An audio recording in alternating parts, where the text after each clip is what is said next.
Começa mais um podcast Tudo Junto e Misturado e hoje nós vamos falar de tantas coisas boas e eu estou recebendo aqui a Bianca Lessa, que é terapeuta sistêmica integrativa. Tudo bom, Bianca? Tudo bem. Muito bom te receber aqui e a gente vai começar falando um tema muito legal, que é procrastinação. O que é procrastinação? Então, primeiro gratidão por esse convite, por essa oportunidade de estar aqui, de contribuir com quem escolhe receber. E acho que mais importante de tudo é nós trazermos clareza mesmo para, de verdade, o que é a procrastinação? A procrastinação é a falta de vontade de fazer aquilo que as pessoas já percebem que devem ser feito, né? Porém, aí, eu já gosto de trazer um olhar diferente, tá? Então, assim, eu sou também facilitadora de consciência. E o que é facilitar consciência para as pessoas? É justamente isso. Tirar essa ideia do óbvio, olhar além disso, o que tem por trás disso? Então, quando nós falamos de procrastinação, aquilo deve ser feito, mas esse espaço do deve, do tem que, eu tenho que fazer e não consigo, muitas vezes tem um peso, né? E por que tem esse peso, Débora? Será que verdadeiramente esse espaço que as pessoas estão procrastinando, elas ainda escolhem fazer isso? Então, hoje mesmo eu fiz um post sobre procrastinação. E eu gosto muito de trazer esse olhar da pergunta, para a pessoa começar a parar de se definir, de se justificar e perceber, tá bom, existe a procrastinação, agora se eu olhar para esse contexto, por que eu procrastino? E aí eu gosto de dar exemplos, então eu vou trazer um exemplo da minha vida real. Eu fui enfermeira, eu sou formada em enfermagem, eu fui enfermeira por 11 anos. Olha só. Então comecei na assistência, depois fui para gestão hospitalar. E chegou um momento da minha vida que não fazia mais sentido o que eu fazia, a atuação profissional. Não era sobre o ambiente, não era sobre as pessoas. Eu troquei de espaço, de hospital e mesmo assim não funcionava mais para mim. Então, nesse momento, o que a gente percebe? Que não é sobre aquela tarefa, aquela atividade, é sobre mim. Eu não caibo mais ali. O meu bem-estar. Então, às vezes, essa questão da procrastinação é também um espaço de percepção da pessoa. Dela perceber, tá bom, até então eu vinha fazendo uma rotina, um trabalho, eu era comprometida com isso, por que agora não faz mais sentido? O que isso significa para mim? Então hoje em dia a gente vê que as pessoas rotulam muito, né? Eu procrastino, ok, eu procrastino, agora vamos olhar por trás disso, o que está me fazendo procrastinar? E aí olha só, é medo? É insegurança? É falta de clareza de como agir naquele contexto? Ou é desinteresse? É algo que eu não escolho mais fazer? Pode ser também, eu incluindo outra pergunta aqui. Pode ser também estar ligada à depressão, ansiedade, a pessoa fica tão ansiosa e fica com medo de fazer aquilo e acaba procrastinando. Vai procrastinando. Por isso que eu digo, a procrastinação é só a pontinha do iceberg. Aí tem o olhar sistêmico, o que tem por trás disso e por trás disso, a gente precisa chegar lá na raiz, da origem mesmo, por que eu estou procrastinando? E aí quando a gente começa a olhar para esse olhar mais profundo, nós vamos acessar a origem disso e aí nós começamos a resolver. Então, outro exemplo da minha realidade, por um tempo eu trabalhei sozinha no hospital enquanto gestora de enfermagem, então eu tinha muitas demandas, e aí vale para dona de casa, para mulher que trabalha fora, já contextualizando com o que vem daqui a pouco pra gente conversar.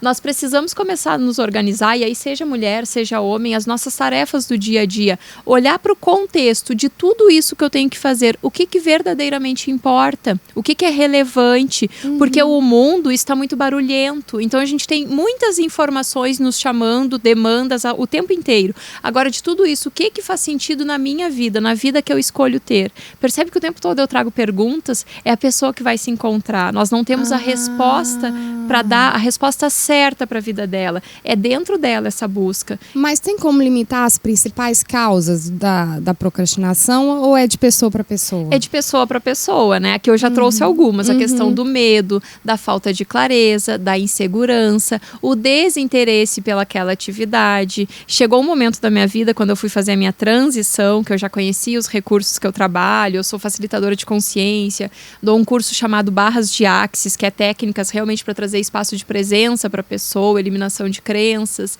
E o meu marido dizia assim, é interessante, porque quando é para você acordar para ir para o hospital, você nem acorda, eu tenho que ir lá e te chamar. E quando é para você trabalhar com as técnicas que você gosta, você desperta mais cedo, toma banho, fica feliz. Ou seja, o meu espaço de não fazer mais sentido as atividades que eu fazia, me fazia, de certa forma, procrastinar. Eu sempre fui muito comprometida com o meu resultado.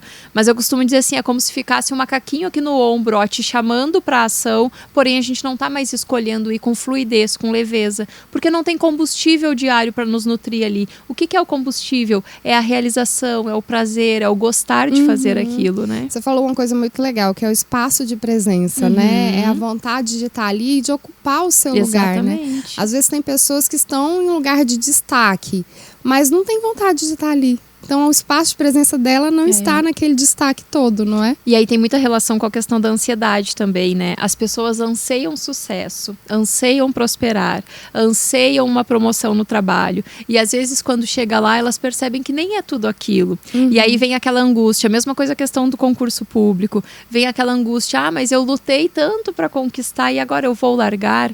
Se não está fazendo sentido, qual é o sentido de permanecer ali num espaço de obrigação? Mais uma vez vem aquele espaço do tenho que. O tenho que, toda vez que você repetir, eu tenho que, percebe o quanto de peso tem aí. E se é pesado, é uma mentira para o sentido da nossa vida, para aquilo que faz sentido para nós. Então hoje a nossa entrega aqui é uma entrega leve, porque está alinhada ao nosso propósito. É aquilo que nós gostamos de fazer. Eu cheguei aqui, a Débora disse, né? Posso também conversar sobre tal coisa? Estou aqui a serviço. Então assim, ó, é o meu servir. Eu entrego com leveza, com prazer. E aí as pessoas podem ir olhando para isso. Por exemplo, quando elas vão fazer algo que elas gostam muito, seja uma entrega no trabalho, seja uma viagem, aquilo que tem o chamado do coração delas, elas fazem. Elas se organizam, elas dão conta, elas se reinventam na sua rotina para estarem lá. Agora, aquilo que elas começam a procrastinar com recorrência, olha o que tem por trás da procrastinação. Tem muitos sinais aí. E quando a gente não tem como fugir e está procrastinando, quais são as técnicas que a gente pode usar para evitar essa procrastinação?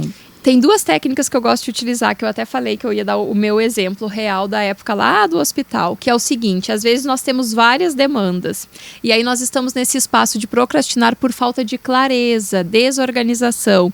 Então, o que a gente pode começar a olhar? Eu olho todas essas tarefas que eu tenho que fazer e percebo o seguinte, o que é urgente? O que eu não posso fugir? O que eu preciso almoçar? Se eu não escolher almoçar no restaurante, eu preciso fazer o meu almoço. Então, ali naquele momento vai ser uma tarefa urgente. Eu preciso pagar uma conta, mas eu ainda tenho um prazo de 5 dias. Então, é agendável. Eu moro com outras pessoas na minha casa. Eu tenho que ter uma rotina de limpeza. Alguém tem que tirar o lixo dessa casa. Verdade mesmo que é só eu? O que é delegável? Olha só. Então, a gente pode utilizar assim, ó. O que é urgente? O que é agendável? E o que é delegável? Porque muitas vezes nós temos tantas tarefas para cumprir no nosso dia a dia que no meio de tudo isso a gente se perde. Como eu falei, o mundo está muito barulhento, demanda muito de nós, né? Quando a gente já começa a organizar tudo isso, diminui o peso, porque a gente sabe por onde nós vamos começar. Aquilo que talvez eu passei uma semana procrastinando, eu percebo que agora eu já consigo abrir espaço na minha sexta-feira para resolver. E aí a gente começa, Débora, com pequenos passos. Não é, eu digo sempre assim, ó, não é eu olhar lá para o alto da montanha e dizer que é difícil subi-la. Primeiro qual é a direção que está a montanha? Então eu ajusto a minha rota para essa direção e qual é o próximo passo? Eu gosto muito dessa pergunta. Qual é o próximo passo? Eu estou procrastinando. Então agora eu vou olhar. Por que eu estou procrastinando? Qual é o próximo passo sobre isso? E aí a gente vai desvendando os nossos próprios mistérios. Que na verdade é uma mentirinha da nossa mente. Que ela nos conta o tempo todo. Que é difícil, que a gente não consegue. E aí a gente só vai focando nisso. E me fala quais são os sinais, porque assim, às vezes a pessoa tá procrastinando e nem tá vendo que tá procrastinando. Aí ela fala assim, eu tô sem tempo. Exatamente. Não, gente, eu não tive tempo de olhar isso hoje. Não, eu não tive tempo de estudar, por exemplo. Quem tá fazendo um concurso para uma área que não é da pessoa, porque às vezes a pessoa tenta vários concursos, né? Porque é difícil passar, né? E aí fica, hoje eu não tive tempo de estudar, meu Deus, amanhã eu estudo em dobro. Quais são os sinais que a pessoa pode pensar, eu tô procrastinando, eu vou procurar saber o porquê dessa procrastinação? Quem procurar vai até ver isso no Google. Tem lá o ciclo da procrastinação. O que é?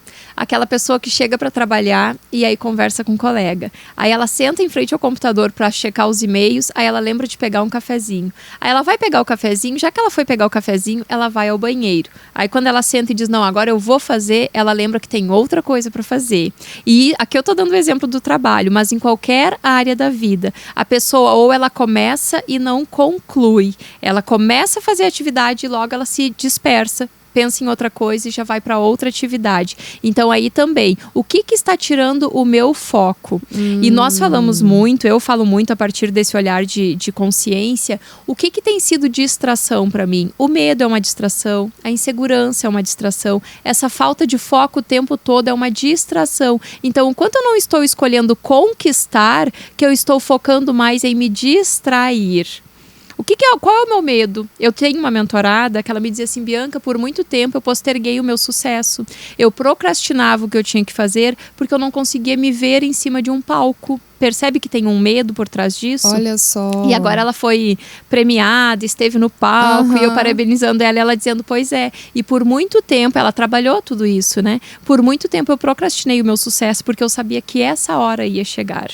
Então, a gente precisa começar a olhar que nós damos títulos. Procrastinação é um título, mas o que tem por trás? E sair dos rótulos, né? Hoje em dia, nós vivemos muito nesses rótulos. A ansiedade, a procrastinação, a depressão. Tá bom, ok, isso é uma definição. Agora, o que a gente pode fazer para resolver isso? E aí é o autoconhecimento, né, Débora? É começar a olhar mais para nós, aqui para dentro, e sem julgamento, sem espaço de quanto tempo eu perdi. Não, é daqui para frente. O que passou, passou. Agora, o que eu posso fazer dentro desse contexto que eu estou percebendo? Você me fala um exemplo de uma paciente sua que tinha medo de palco, Sim. né, e conseguiu vencer. Quais são os sinais negativos, né? O que pode trazer de negativo para a vida de uma pessoa procrastinar sempre? Procrastinar, a pessoa não consegue evoluir, ela se frustra constantemente porque ela almeja as coisas, ela tem muito desejo e ela não conquista, porque o desejo é uma vontade sem ação, é diferente da escolha. A pessoa que escolhe, ela vai para a ação.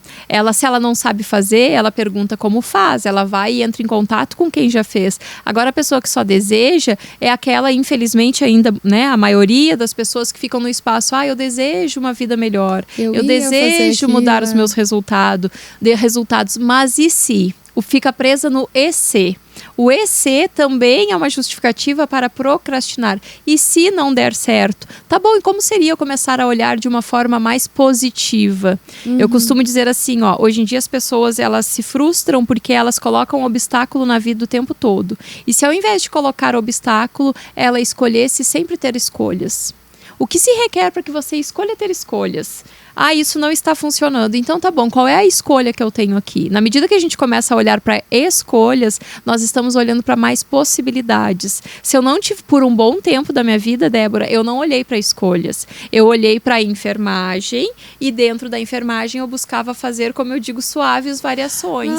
E aí eu não me realizava mais. Você é nova, né? E eu falo assim, eu também passei no vestibular muito novo. A criança, às vezes, eu falo criança, mas o adolescente passa num vestibular com 17 anos, às vezes não tem noção do que é aquela carreira, né?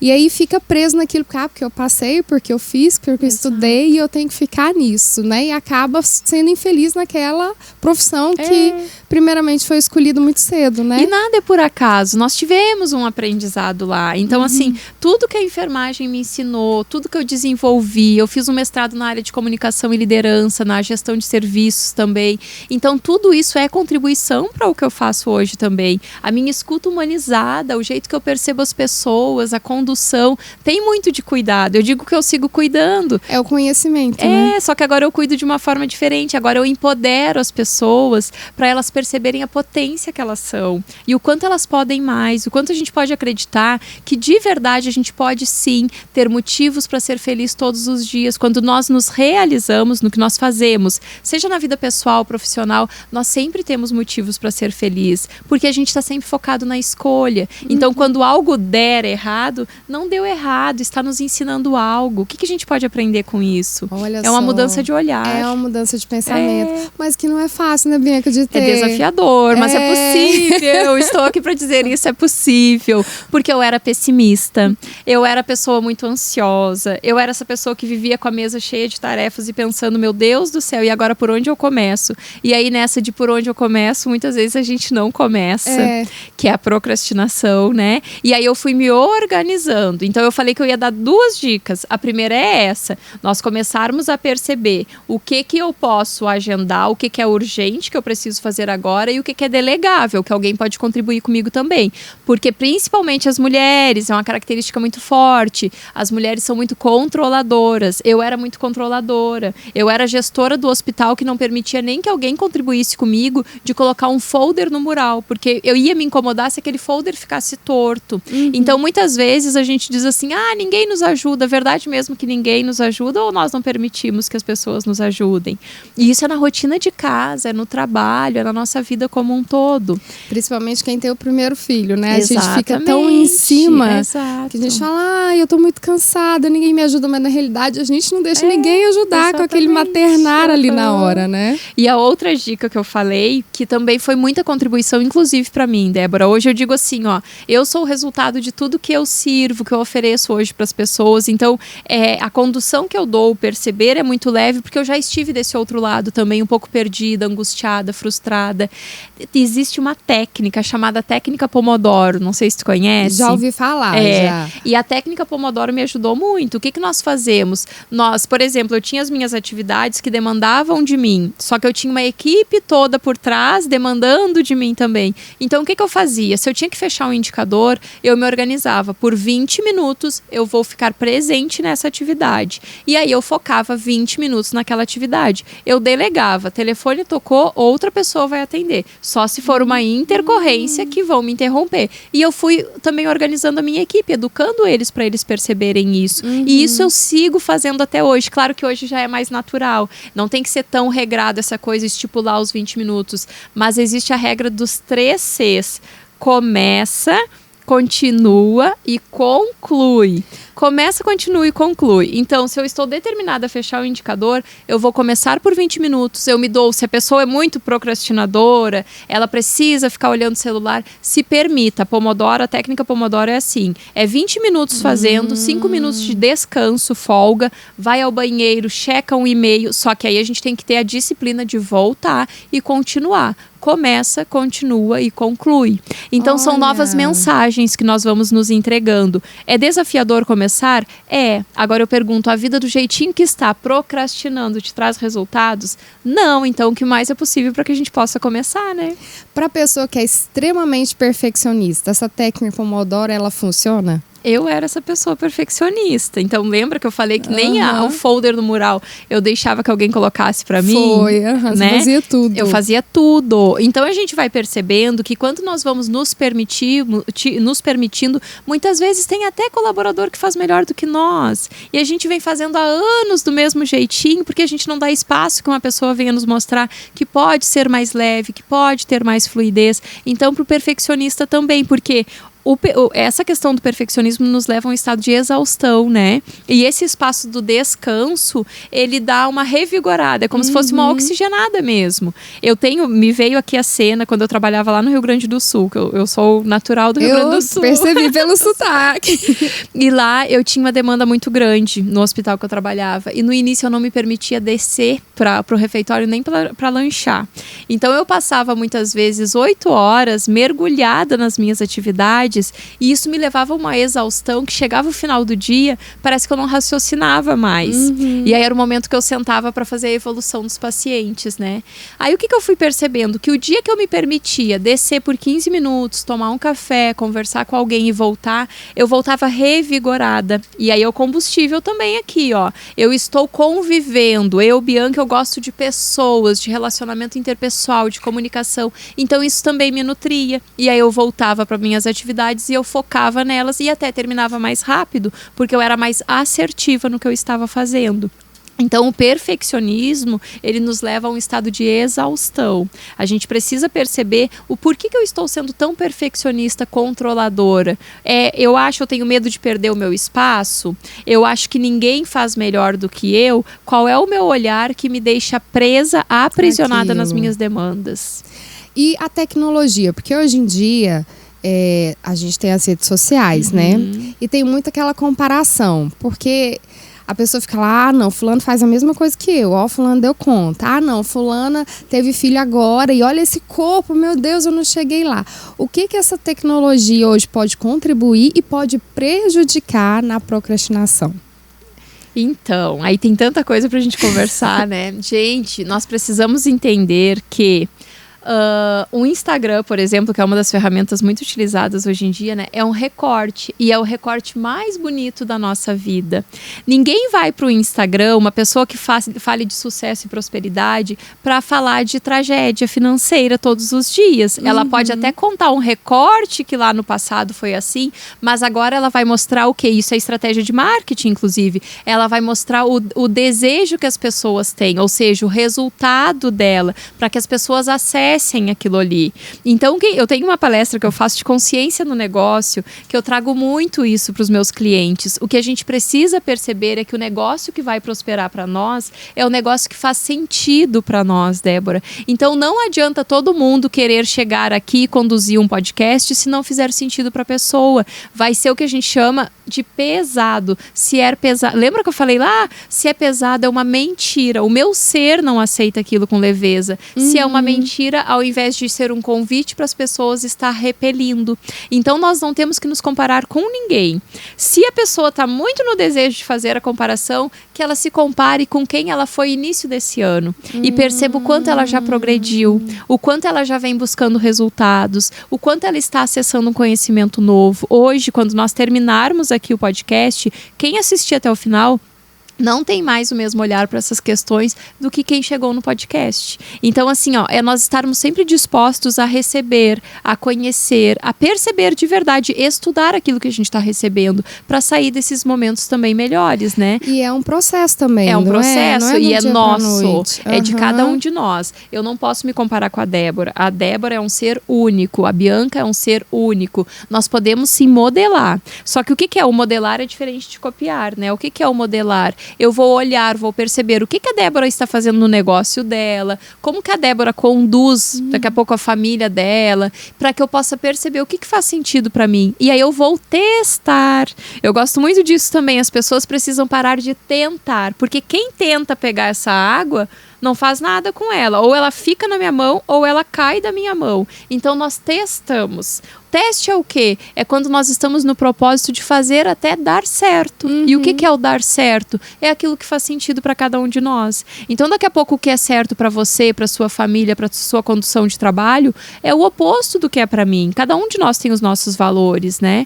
Então, tentar caber na vida do outro e copiar a vida do outro é algo muito pesado, que nós não devemos fazer. E acreditar demais também, né? Porque às vezes acredita muito no que tá vendo ali e não sabe o processo que a pessoa levou por trás, né? Quanto tempo, né? Quanto tempo levou? Porque nada cai, assim, né, do céu, assim, de uma hora pra outra, não. É um processo todo. Eu fiz uma transição de carreira em 2020, eu comecei a olhar pra algo novo, né? Eu já vinha nessa busca, mas assim... Vai entrar outra pergunta aí, antes de você continuar, porque assim, às vezes quem tá assistindo tá num tempo, vamos ver, tô com 30 anos e quero fazer uma transição de carreira. Dá uma dica para essa pessoa que quer fazer e tá com medo. Como que ela faz? Porque às vezes fala, porque com 20 anos é até fácil, né? 25, exato, falar, tô novo ainda, tô construindo, minha vida não deu certo aqui, eu vou para outro lado. Mas com 30, 40, a pessoa já fica com medo, porque já tem um histórico, né? Sim. Uma caminhada. Dá uma dica. A dica é, primeiro, perceber o que faz sentido para ela. Estou escolhendo... Tu pediu da transição de carreira, isso, né? Estou escolhendo fazer uma transição de carreira. Quais são os meus valores? Por exemplo, eu vou dar o meu exemplo, tá? Eu, Bianca, quando eu fui perceber o meu espaço que eu buscava fazer uma transição de carreira, eu buscava isso por quê? Porque eu tinha valores e tenho que são primordiais para mim que eu não abro mão, que é a minha liberdade financeira, a minha liberdade de tempo, a minha liberdade de expressão e a minha verdade, a minha essência, o meu caráter. Então isso já começa a nos dar um guia norteador, um direcionamento. Aonde que eu posso viver tudo isso que vai fazer sentido para mim? No meu caso, como eu já tenho esse vínculo, esse olhar para empoderar pessoas, já foi um direcionador também. Tudo que eu comecei a conhecer fez muito sentido para mim, transformou a minha vida. Então eu percebi que isso eu também podia fazer profissionalmente. Muitas vezes as pessoas se identificam, Débora, com seu processo a partir de um momento de dor.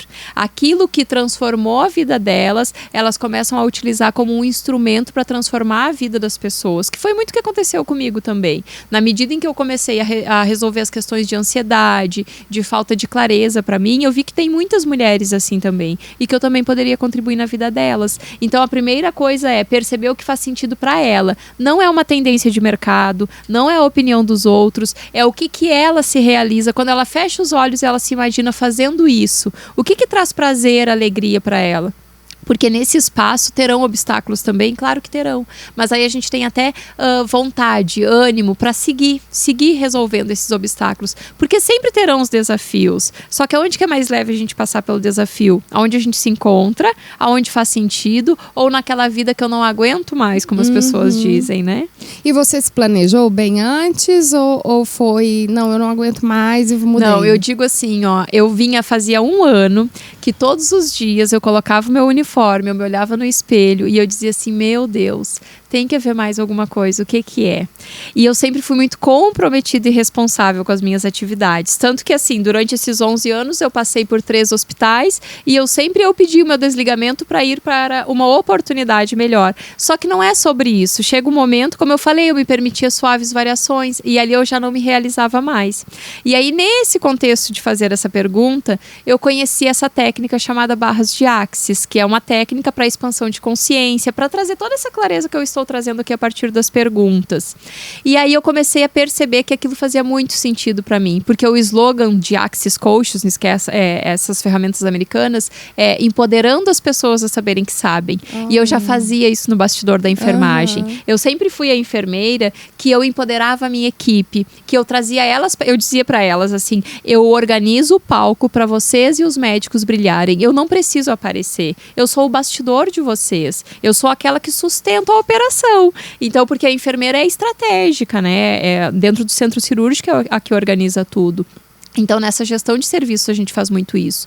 E aí eu conheci esse serviço e tem pessoas que dizem assim, quando não funciona mais, queima a ponte. Eu não percebo desta maneira, a não ser que realmente a pessoa esteja adoecendo naquele serviço. Porque o que eu acredito? Primeiro, nós precisamos, tu pediu da dica da transição de carreira, né? Nós precisamos nos preparar para, inclusive, saber lidar com os obstáculos que virão. Então, assim, quando eu conheci barras e eu reduzia minha carga horária, comecei a atender à tarde com barras de Axis, logo comecei a oferecer também o curso para as pessoas ensinando a técnica, e aí eu reduzia minha carga horária no hospital.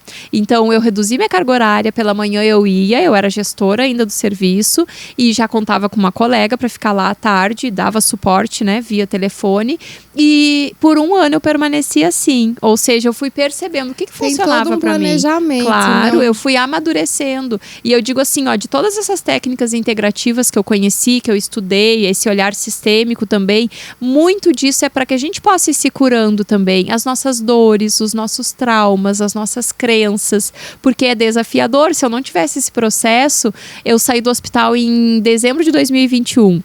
Quando eu volto ali daquelas festas de final de ano e inicio o meu ano em janeiro, eu ainda não tinha uma agenda lotada. Eu ainda não tinha uma mentoria online. Hoje eu atendo mulheres por todo o Brasil numa mentoria. Só que nessa época eu não tinha. Então, se eu não soubesse lidar com esse vazio, na primeira oportunidade CLT eu voltaria para dentro do hospital. E não, eu tinha tanto foco, tanta determinação, e já tinha as técnicas para isso, que eu sabia que o meu tempo livre era para estudar, porque eu estava ali plantando e mais tarde eu ia colher. E isso eu falava desde a época do hospital. As meninas às vezes diziam assim, nossa, a Bianca está viciada no Instagram, ela posta todos os dias. Olha só, 2020, tu falou de resultados rápidos, né? É um processo. É um processo. E cada pessoa terá o seu processo. algumas, esse sucesso, essa prosperidade virá em meses, outras é alguns anos. Então assim, eu venho plantando já faz um tempo, e agora que as pessoas estão me conhecendo mais, que eu tenho mais retorno e até recurso para que as pessoas me acessem também até no online, porque antes era só presencial. Então, gente, suspeitem desse sucesso imediato. Isso não existe. E se existe, é perigoso. Eu falo que é construir o castelinho em cima da areia. Ele vai desmoronar. Então, eu digo assim, é muito melhor a gente começar devagarinho, com uma base sólida, e esse processo é de dentro para fora, em qualquer área. Ninguém consegue ascender profissionalmente e se manter lá num cargo de destaque se essa pessoa não souber lidar com críticas, por exemplo. Se ela não souber dizer não, porque um líder, muitas vezes, ele vai precisar se posicionar. Então é um processo interno, é o autoconhecimento. Primeiro a gente se empodera para que depois a gente possa crescer exponencialmente, né? Seja no trabalho, seja nas relações. E para saber se manter também, né? No patamar que você atingiu, né? Exatamente. E seguir prosperando, né? Senão é aquele sucesso que aparece 2 anos e depois some, a gente nunca mais vê a pessoa. E esse sucesso também não é na quantidade lá no Instagram de visualizações, de curtidas, não é isso. Nessa palestra que eu falo de consciência no negócio, eu falo muito, Débora, que nós temos os termômetros naturais para medir até o nosso negócio, que é, por exemplo, a recompra. Quantas vezes a pessoa vem e compra de você novamente? É um termômetro natural. Talvez a pessoa vai lá olhar o teu Instagram, ele é pequeno, tem poucos acessos, visualizações, poucos seguidores, mas e na vida real? No que verdadeiramente importa, você tem retorno? Então não se compare com o outro. Olha outro exemplo. Quantas pessoas compram seguidores na internet? E curtidas também. E curtidas. Tem muita gente que compra curtidas. Tanto que eu acho que tem o Instagram, ele já tem aquela ferramenta de não permitir olhar as curtidas. Exatamente. Porque ele mesmo sabe que existe essa venda. Exatamente. Toda, né? Então, quando tu falou da questão do bastidor, a gente precisa ter muito cuidado. Tem até uma frase que diz isso. Não compare o seu bastidor com o palco do outro. Porque o palco é o que ele mostra no Instagram. É muito bonitinho, tá tudo em ordem ali. Só que os perrengues que a gente passa no dia a dia. Eu sou uma que de vez em quando eu conto os perrengues, porque as pessoas precisam perceber. Eu falo disso, eu falo de essência, eu falo de verdade. Então eu escolho de verdade que quando a pessoa chegue para fazer um atendimento presencial comigo, no meu curso, ela não se frustre. Ela não olhe para mim e diga assim, nossa, não é nada daquilo que eu via lá no Instagram. Porque às vezes as pessoas se montam muito para aparecer no Instagram e a vida real é diferente, né? Eu costumo dizer que quem fala muito da grama do vizinho, ela é mais verde, ela é mais verde, não viu ainda que a grama do vizinho às vezes é sintética. Exatamente. Né? E a grama dela é tão linda quanto. Isso. É a potência que a gente tem aqui dentro. Eu falo assim, que Deus coloca um tempero na nossa vida, um tempero natural, que é de cada um de nós. E a gente só precisa se conectar com isso. O meu marido sempre falava assim, nossa, você tem um poder de comunicação e você não vê isso. Por que eu não via? Porque para mim era muito natural falar, me expressar. Então, para você que está aí nos assistindo também, a questão lá da transição de carreira, percebe o que é fácil para você fazer, o que daqui a pouco as pessoas estão lhe elogiando e você pensa assim, nossa, mas eu faço isso de uma forma tão natural e com tanto prazer, com tanta alegria. Daqui a pouco a sua transição de carreira, o seu caminho tá ali, porque é para ser leve. Se a gente for olhar as figurinhas que representam o trabalho, lá no Instagram mesmo, aquelas animações, gente, é tão árduo, é tão pesado. É pesado. Verdade mesmo que precisa ser assim. Eu costumo dizer que é o meu servir, porque eu sirvo as pessoas a partir de algo que me realiza. Então, se a gente começar a trocar esse olhar do peso, do tenho que, das obrigações, de olhar para os outros e perceber aonde eu me realizo, aonde eu sou feliz, o que eu posso fazer que vai me nutrir diariamente, a vida pode ser mais leve. Com ela certeza. Me conta, tem algum caso que a procrastinação pode ser benéfica? Menina, que pergunta interessante. Olha que eu sou aqui a rainha das perguntas. Olha, eu não consigo perceber, até veio aqui alguma coisa, olha que interessante. A procrastinação pode ser benéfica quando alguém está te exigindo a fazer aquilo que não faz sentido para você. E aí você procrastina. E vou trazer, inclusive, um exemplo aqui, ó.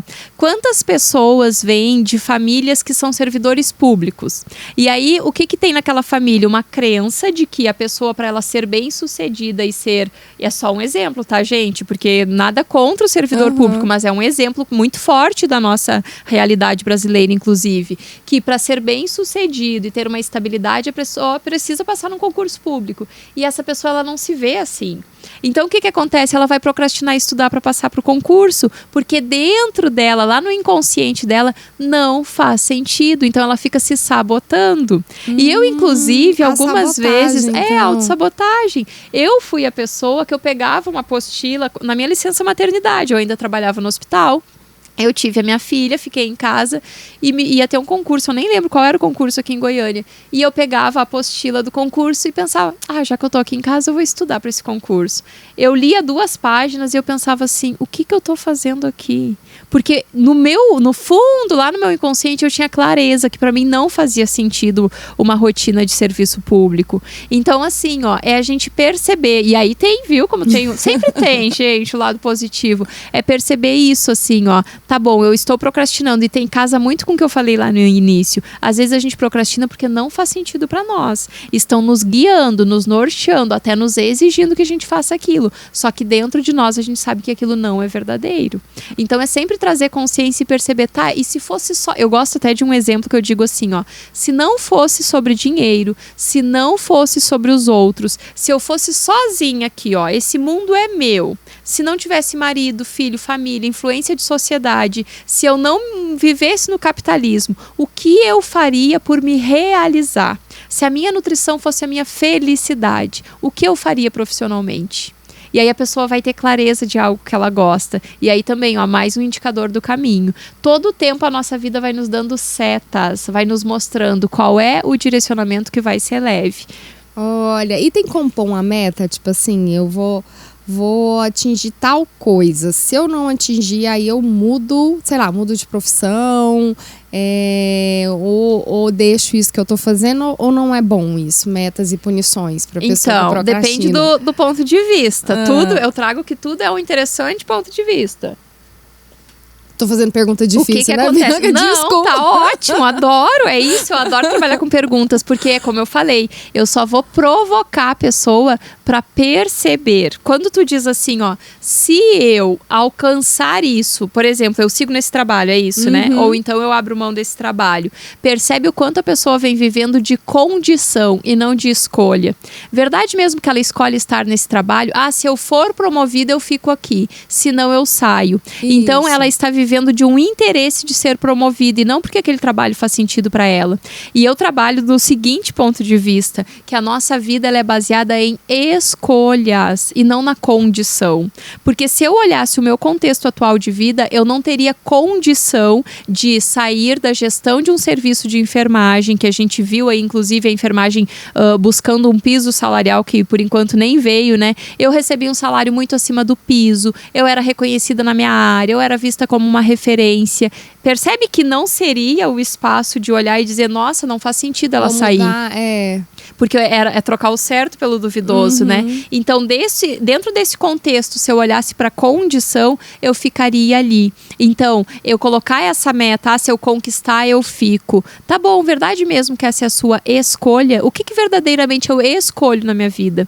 Então, eu falo muito para as pessoas, quando elas vêm buscar um serviço, por exemplo, e ela diz assim, no momento eu não tenho condição de fazer. Aí eu digo para ela, não se foque na condição, se foca na escolha, entrega para Deus, para o universo, e só traz claramente o que você deseja, qual é a sua escolha. E lembra que do desejo e da escolha tem diferença. O desejo é um ato de querer sem ação. E a escolha eu vou fazer por onde? Então eu vou buscar. É recurso financeiro que me falta? O que se requer para que eu gere mais dinheiro na minha vida? Quais são as oportunidades e fontes de renda que eu tenho que eu não estou percebendo? Aonde eu estou negando de receber dinheiro? dinheiro. O dinheiro, ele chega na nossa vida de diferentes maneiras. É alguém que escolhe te pagar um almoço e você nega. É alguém que escolhe te dar um presente e você nega. Então, quais são as possibilidades que eu tenho? Que eu tô todo o tempo aqui, ó. Eu tô comunicando com o universo. Isso é física quântica, tá? Não é crendice, é física quântica. Se eu, o tempo todo eu estiver negando as oportunidades, elas vão parar de chegar para mim.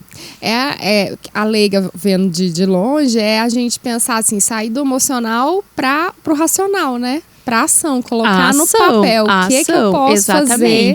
Só que aí tem uma coisa também que é o diferente. O racional nos vincula muito ao mental e a consciência ao nosso saber natural. O que acontece? A nossa mente, e aqui olha só, a gente já tá aprofundando assim. A nossa mente, ela é um condicionamento, é um arquivo, é como se fosse a caixa preta lá do avião. Então ali na mente, o que acontece? Nós nascemos conscientes com o nosso saber, com o nosso espaço de escolha e potência, que cada um de nós tem. Tanto que uma criança, ela acredita que ela pode ganhar o mundo, né? Ela escolhe pra Disney, ela não sabe quanto custa ir pra Disney. É a escolha, olha só, ela não vive na condição, ela vive presente na escolha. E aí nós adultecemos, como eu digo, nós adultecemos, né? Vamos indo passando de fase, nós vamos recebendo uma doutrina escolar, uma doutrina dos nossos pais, e que muitas vezes vão nos podando. Isso não é pra você, a nossa origem é simples, a gente não consegue. Então, por isso que eu digo, a gente não pode viver de condição. Só muda, Débora, quem foca na escolha. Quantos casos de sucesso nós temos de pessoas que vêm de uma origem muito pobre, muito humilde, muito escassa, e elas se destacaram no meio da multidão. Elas não focaram para o que elas não tinham. Elas focaram para aquilo que elas escolhiam ter. Então, quando a gente começa a olhar, é uma mudança de mindset. Quando a gente começa a olhar para a vida diferente, o resultado vem. Depende da ação. Vamos falar agora das mulheres e suas multitarefas, né? Porque a gente até falou no começo, a mulher, e eu falo por mim, a gente acaba assumindo muita coisa. A gente é dona de casa, mãe, trabalha fora, estuda, estuda 2 vezes, né? Minha filha agora tá indo pro Fundamental 2, eu falo que eu tô aprendendo tudo de novo. Meu Deus, daqui a pouco sou eu. A minha tá com 5, ano que vem ela vai pro menina, primeiro. Eu falo, mudou a matemática. Eu fico assim, abismada, como que mudou a matemática? E a gente vai estudar para poder ajudar a estudar. Então a gente estuda de novo. E quais são essas consequências das mulheres que assumem essas multitarefas? Porque às vezes cuida do esposo, cuida do filho, cuida da mãe, cuida do pai e assume tudo. Quais são essas consequências? E por que a gente assume esse tanto de tarefa? O pessoal já deve estar respondendo. Quais são essas consequências? Vem tanta coisa, né? Vem exaustão, vem frustração, vem falta de tempo para o amor próprio, para o autocuidado. E aí tu já trouxe algo que é muito importante, né? Que é o excesso de zelo e cuidado. Muitas vezes, isso a gente vê muito na questão da enfermagem também, e dentro do olhar para a mulher também. A mãe, a gente fala, né? A mulher já tem um instinto maternal. Então, o cuidar já faz parte dela. Agora, eu pergunto, quanto todo mundo está cuidando, as mulheres, dos outros e estão esquecendo de cuidar de si mesma? Então, a gente começa a perceber... Lembra lá daquela dica que eu dei sobre nós percebermos o que é urgente, o que é agendável e o que é delegável?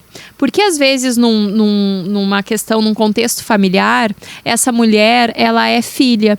Só que ela não é filha única, ela tem vários irmãos e ela abraça a causa do cuidado dos pais, por exemplo, daqui a pouco senis, que já precisam de mais cuidado, sozinha. Olha aí o excesso de controle também. Tá? A questão do marido, ela cuida do marido. Verdade mesmo que o marido é uma criança e precisa ser cuidado? Ou ele é um adulto que, inclusive, ele pode contribuir dentro de casa do mesmo jeito que ela contribui? E aí, você bem incisiva aqui, tá? Porque marido não lava a louça para a mulher, ele lava a louça para casa. Para casa, para todo mundo. Marido não faz favor de cuidar filho, o filho também é dele. É 50-50, como eu digo. E a gente ainda tem uma vantagem, porque nós carregamos 9 meses, cuidamos aqui, ó, nós estamos 9 meses na frente. Ainda tem todo o processo ali da licença maternidade, do amamentar. Eu escuto mulheres falando, nossa, ele me ajuda levando as crianças para a escola. Eu falo, não te ajuda. Exatamente. As crianças são dele, também, ele tem que levar. Então, para que a gente possa olhar para esse contexto, assim, ó, da sobrecarga, da multitarefa das mulheres, primeiro a gente começa a espalhar as pecinhas do quebra-cabeça na mesa e começar a encaixar, ó, o que é meu e o que é do outro. Daqui a pouco eu tenho 2 quebra-cabeças aqui, ó. Esse aqui aqui é meu realmente e esse aqui é um monte de pecinha que nem é daqui, que eu preciso separar. O que não é daqui? É aquilo que o marido pode fazer e eu estou abraçando a causa sozinha. E aí, gente, vem tanta coisa, Débora, que assim, só vou trazer um exemplo aqui para que as pessoas, eu possa plantar essa sementinha para as pessoas também. Muitas vezes existe um espaço, isso é um olhar sistêmico que a gente traz, tá?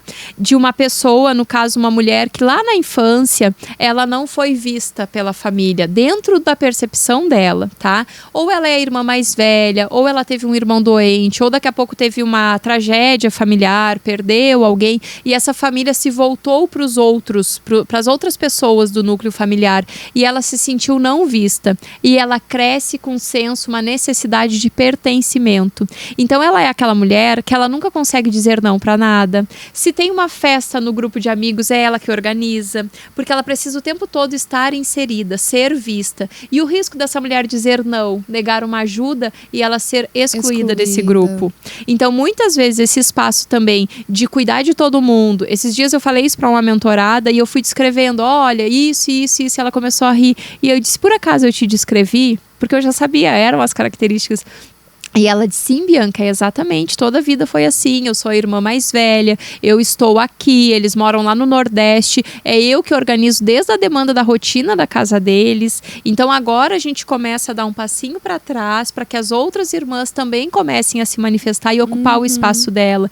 E a gente precisa lembrar também, gente, que nunca é aqui, ó, apontar o dedo que os outros estão errados. Quando eu aponto o dedo que o outro está errado, tem 3 dedos voltando para mim. Então o que eu posso fazer aqui? E eu falo sempre assim, ó, não é no espaço de julgamento, de me automutilar também e dizer que, eu não consigo, eu fraquejei. Não, é olhar com cuidado e amor pra gente e perceber amor próprio. Tá bom, até aqui eu fiz assim, e agora como que eu posso fazer diferente pra minha vida ser mais leve? Porque uma mulher exausta, com multitarefas, ela, na verdade, o que chega pra família é o transbordo dela. E o que é o transbordo dela? É a frustração, é o cansaço, é a exaustão, a falta de tempo. Ela tá sempre correndo. E que geram algumas doenças também, exatamente, né? Que é o burnout, que a gente sabe que não é só no trabalho, também pode ser na família, né? É uma estafa, né? É, o geral. Mas como equilibrar? Como equilibrar essa vida familiar, o trabalho, a social, e cuidar de si, e malhar? Como que a gente faz para equilibrar isso? Então, a gente precisa organizar o quebra-cabeça. A gente precisa olhar para tudo isso que hoje é responsabilidade dessa mulher. Tanto que quando elas vêm para a mentoria, eu faço isso com elas. Eu peço para elas me descrever a rotina delas, quando a demanda é essa também, né? Me descreve a tua rotina, como que é? Porque às vezes ela diz que ela não tem tempo. Eu não tenho tempo, Bianca, eu não tenho tempo para nada. Ela não tem tempo para cuidar dela. Só que daí a gente percebe que no final do dia ela perde 2 horas assistindo série no Netflix, que não leva ela a nada, para a direção da vida que ela escolhe ter.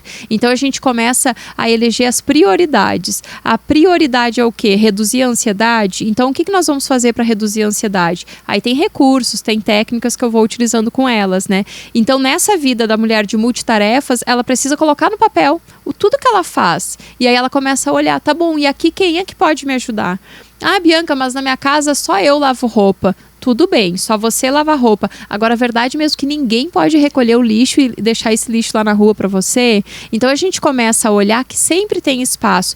São 5 irmãos, mas ninguém me ajuda. Verdade mesmo que você já conversou e já colocou essa situação para eles? Né? Já expôs a situação. Então, eu sou defensora da conversa, da comunicação, e não é no momento do conflito, porque quando as pessoas vão conversar naquele espaço de exacerbar, de estresse, de extravasar, que muitas vezes é quando elas têm coragem, não vai sair algo produtivo, vai sair só ofensa, frustração. Então que se acalme os ânimos e num outro momento a pessoa sente e converse. Eu falo até quando é questão com o marido, às vezes temos uma me diz assim: nós vamos viajar, nós vamos passar o final de semana em Pirenópolis.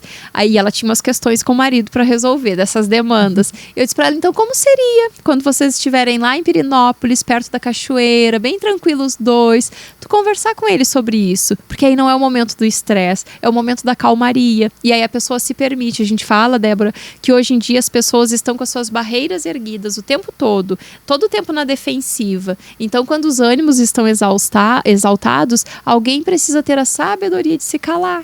E o autocontrole, né, Bianca? Porque a gente quer falar na hora que tá com o sangue fervendo, eu né? falo dos 3 segundos. A gente precisa... isso, eu era muito impulsiva. Então, eu era essa pessoa que vinha alguma coisa que eu não gostava, eu já rebatia.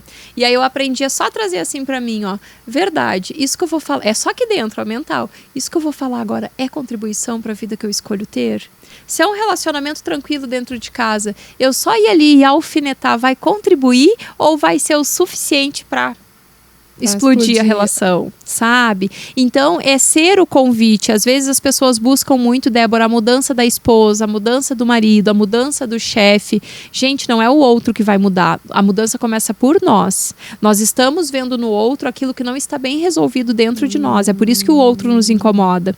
Sempre que o outro nos incomoda, a gente pode perceber assim, ó, o que tem ali que reverbera aqui, que me incomoda. Que tá te irritando tanto, me irrita né? tanto, porque aí sobre o outro a gente não tem controle. Então eu trago pra mim, percebo, por isso é tão importante não se julgar e acolher esses sentimentos também, de raiva, de rancor, de mágoa. Eu acolho isso, percebo e reconheço, já é o primeiro passo. E aí eu começo a perceber, tá bom, eu sei lidar com isso sozinha, eu preciso de ajuda. Hoje tem N profissionais que podem contribuir com isso. Então o que acontece? Às vezes a gente quer dar conta sozinha também, né? A mulher, a multitarefeira, é assim, ela acha que ela dá conta de tudo sozinha. E aí um dia vai explodir. Como uma pessoa conversando comigo esses tempos, ela disse, Bianca, eu tive um apagão no meio do trânsito de Goiânia. Eu estava a 2 quadras da minha casa, eu tive que colocar no GPS porque eu não sabia voltar. Eu simplesmente perdi a minha memória, eu não sabia voltar. E já vinha todo mundo me sinalizando, tá acontecendo alguma coisa com você.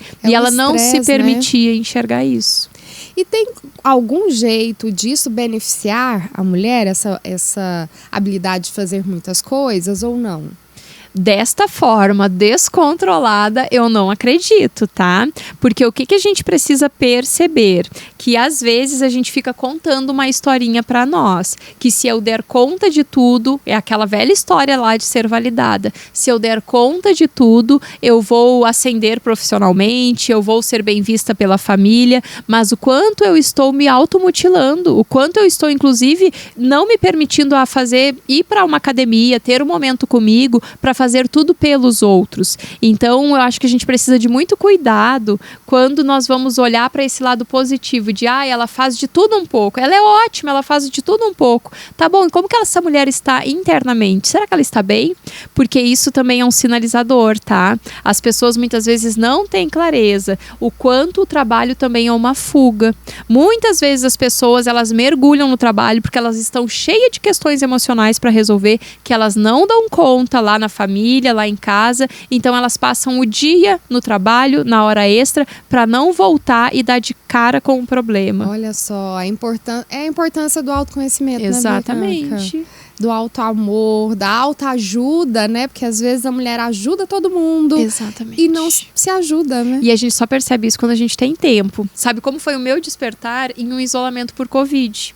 O que aconteceu? Eu tive 13 dias para ficar dentro de um quarto e em isolamento, porque era suspeita e o exame não saía, né? Então eu tinha que ficar isolada. E nesse espaço eu vi uma live de uma meditação no Instagram. E aí eu olhei e disse assim, eu nunca consigo fazer isso mesmo. Olha só, até o tom de rebeldia, de revolta. Eu sou muito ansiosa, eu nunca consegui fazer isso, mas agora eu não tenho nada para fazer aqui, já tinha lido 2 livros, vou fazer isso aqui. E aí o que é a meditação? É nós nos permitirmos silenciar. A gente fala que a oração é a nossa conversa com Deus e a meditação é quando Deus nos responde, porque ali a gente começa a ter insights, a gente começa a ficar tão presente na nossa vida. Eu falo assim, ó, quem me segue lá no Instagram já sabe, eu digo, volta pra casinha, porque às vezes a gente tá com medo, eu tô com medo do meu chefe da reunião hoje, porque o marido não sei o quê. Isso é tudo distração. Volta pra casinha e percebe qual é o próximo passo. Só que a gente só consegue, Débora, voltar pra casinha quando a gente silencia. E aí eu fui fazendo isso, eu fui silenciando, eu fui percebendo que quanto mais presente na minha vida eu estava, Mas essas distrações não me incomodavam. Eu podia ir lá pro hospital, no meio da função toda de Covid, imagina. Aquela turbulência, eu sabia lidar com as situações e elas não me incomodavam, não tiravam mais a minha paz. Então, e quando é que a gente percebe isso? Essa mulher multitarefas, ela só vai perceber se ela conseguir começar a olhar para ela. De fato, a minha vida ainda faz sentido do jeito que eu levo? Eu estou me realizando quais eram os meus sonhos da infância? Eu ainda vivo algum sonho de infância? Eu já realizei? Quando eu casei, quais eram os sonhos que eu tinha? E por que eu perdi esses sonhos no caminho? Qual foi o último dia que eu dei uma risada gostosa? Olha só, e a gente pode pôr tudo num caderno, né? Pra depois vai percebendo, pensar. Porque a gente vai percebendo, eu fui me dando conta assim, ó, a minha filha, ela ia pra escola, eu deixava ela correndo na escola, o meu marido buscava ela e depois ia até o hospital pra me buscar. Eles me esperavam no hospital. E eu olhava pra aquela situação e eu dizia, gente, isso não faz sentido pra mim. Ao invés de eu ter tempo de buscar a minha filha na escola, é ela que vem me esperar. Às vezes eu saía do hospital, já era até noite. Então, assim, ó, o quanto nós estamos invertendo a ordem daquilo que verdadeiramente faz sentido para nós. Eu sou muito grata à minha família. Tá bom, e quanto tempo de qualidade você tem com a sua família? Porque Deus para mim é em primeiro lugar. Tá bom, e quanto tempo com Deus você tem na semana? Então a gente precisa ter essa pausa assim, ó, e que seja aqui no podcast mesmo, das pessoas começarem a refletir e perceber de tudo isso que eu digo que é prioridade, o que eu vivo como prioridade. Porque é igual a historinha lá do Instagram, né? No Instagram tudo aceita, tudo cabe. E na nossa vida as palavras a gente fala, mas e de verdade a gente vive isso que a gente fala? Gente, passou muito rápido esse tempo, já deu 1 hora. Amei, Bianca, eu vou te chamar mais vezes aqui, viu? Muito obrigada, aprendi demais, várias técnicas e a importância de ter uma mentoria por trás, né, Bianca? Muito. Então, assim, ó, o meu caminho também eu não construí sozinha, sabe? Eu falo que o mentor, ele é um encurtador de caminho. É aquele que já percorreu o caminho com as pedras, retirou as pedras e agora conduz a pessoa com mais facilidade. Então, estou aqui sempre à disposição para contribuir. Eu acho que acredito muito nisso, que cada vez mais as pessoas estão despertando para se perceber. Ainda muitas estão no piloto automático, como eu digo, a gente olha na rua e parece só um robozinho programado para fazer, né? Mas na medida que esse espaço de doença vai chegando, que a doença também é um sinal, a infelicidade, a frustração, porque nunca dá certo num trabalho, nunca dá certo num relacionamento, as pessoas vão começando a olhar diferente pro contexto. E tô aqui para contribuir, de verdade. Muito obrigada, vou te chamar mais vezes pra gente bater mais papo sobre o assunto. E você fica com o próximo podcast. Tchau, tchau.